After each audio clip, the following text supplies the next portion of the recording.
Moi, je suis Adelina Djouberian, de nom de jeune fille, mariée von Fürstenberg, déjà à l'époque de la salle Patino.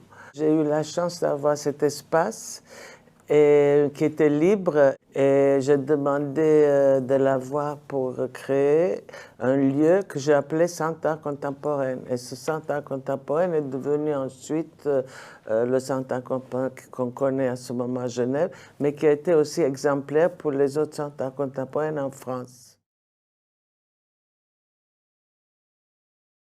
Les années 70, c'était des années très prolifiques où les artistes travaillaient pas seulement avec la peinture, sculpture, mais avec le théâtre, avec les performances, avec la musique. C'était le début de cette avant-garde. Je proposais les artistes que moi, je voulais exposer à Genève, que je savais que pas tout le monde aurait pu avoir le temps ou l'envie d'aller à Berne, à Zurich, à Paris, à New York, visiter. Alors, j'invitais les artistes ici, de sorte que le public genevois avait la possibilité de voir cet art d'avant-garde, autrement n'aurait pas eu la chance. Donc j'ai fait venir tous ces artistes qui étaient très actifs dans l'expérimentation artistique, mais des grands compositeurs déjà comme John Cage, comme il y avait dans ces années-là Philip Glass qui faisait Einstein on the Beach. Einstein on the Beach, c'était un spectacle total où il y avait chacun des gens qui étaient dedans, chacun des artistes était déjà un artiste en soi. Et du coup, on a fait ici ce festival qui s'appelait West Broadway Festival, qui était le premier festival en Europe de ces artistes-là, de ces groupes américains. Sol Lewitt, le grand artiste américain du minimalisme, que je suis allé voir à Berne et qui est venu ensuite voir les lieux, et il a fait des œuvres spécialement pour la salle Patino. La plupart du temps, je travaillais avec des artistes dont je ne comprenais pas le travail. L'art conceptuel, par exemple, je ne comprenais pas parce que je venais d'une éducation classique.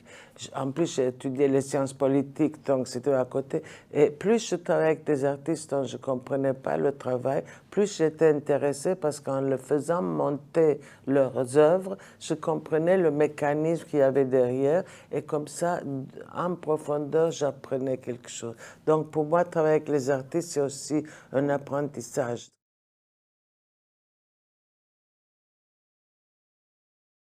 La cité-université, c'est un endroit idéal pour recevoir l'art. D'ailleurs, dans beaucoup d'universités, il y a des centres d'art dans le monde. Je veux dire, ça fait partie de ce concept.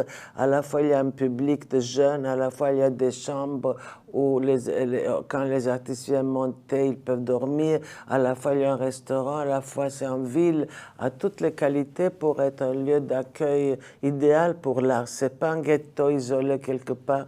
Ici, c'est un lieu ouvert.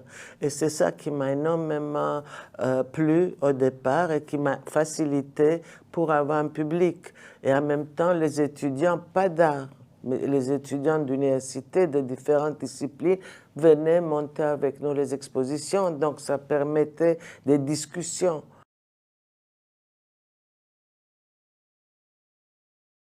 J'ai fréquenté Bob Wilson, je l'ai fait venir dans le sous-sol où on était, de présenter Einstein on the Beach. Après, il a voulu qu'on aille visiter ensemble le Grand Théâtre parce qu'il voulait faire... Eh bien, ils ne nous ont pas fait entrer au Grand Théâtre. Ils ne savaient pas qui on était.